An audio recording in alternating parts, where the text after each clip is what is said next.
आयज आमच्या गोंयांत एक अशी घडणूक घडली की जे पळोवन आज आमकां आमच्या आंगार काटे उबे रावपा सारकी परिस्थिती आज आमकां ह्या गोंयांत पळोवपाक मेळटा। आनी ह्या घडणुकेक लागून हांव गोंयच्या मुख्यमंत्र्या कडेन नमळायेन विनंती करता की ह्या प्रकरणाचो मुख्यमंत्र्यान 24 तासां भितर ह्या प्रकरणाचो ताणें सोक्षमोक्ष लावचो आनी ज्या कोणी हें कृत्य केलां तांकां कठोरांतली कठोर शिक्षा जावपा खातीर आमच्या मुख्यमंत्र्यान जाता तितले बेगीन रिएक्ट जावचें आनी आपली ज्यो कितें एजन्सी आहा त्यो वापरून आज ह्या प्रकरणाचो ताणें जाता तितले बेगीन शोध लावपाचें काम करचें। आज आमच्या बाबा रामा काणकोणकराचेर जो जीव घेणा हल्लो जाल्लो आसा ह्या हल्ल्याचो आमी निशेध करता।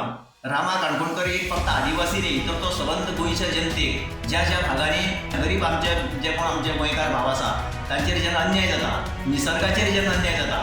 आज आमचे पर्यावरण राखपा खातीर म्हण गोंयच्या वेगवेगळ्या अशा मुद्द्यांचेर बाब रामा काणकोणकर उलयतालो। काणकोण गोवा फॉरवर्ड पार्टीचे ब्लॉक प्रेसिडेंट ह्या नात्यान हांव ह्या गोश्टीचो परत एकदां निशेध करता। गोंय आनी गोंयकार आनी गोंयकारपण जर आमी सांबाळ दवरतले जाल्यार आज रामा काणकोणकरा सारक्याचे जर अशे एटॅक जावपाक लागले आनी अशे गोंयांतले असंख्य जे एक्टिविस्ट जे आहा जे सरकाराच्यो काही पॉलिसी आसता त्या पॉलिसी विरुद्ध समजा ताणें आपली जर मत व्यक्त केली जे आमच्या गोंयच्या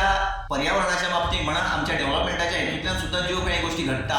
ते एक्टिविस्ट ह्या नात्यान सरकाराक ताजे ज्यो चूक आसा ते दाखोवन दिवपाचें काम करता। बट दाखोवन दिवपाचें काम केले नंतर जावं कोणी कितें सत्य उलोवपाचे जर प्रयत्न केले जाल्यार त्या लोकांचे जर अशें जर एटेम्प्ट टू मर्डर करपा सारकी जर एटॅक गोंयांत जावपाक लागले जाल्यार हांव मुख्यमंत्र्या कडेन परत एकदां मागणी करता की हें गोंया खातीर हें गोंयांक आमकां सोंपपा सारक्यो गोश्टी न्ही ह्यो, म्हणून जाता तितले बेगीन ह्या गोश्टीचो आमकां निकाल लागलो जाय। चल या पुढे।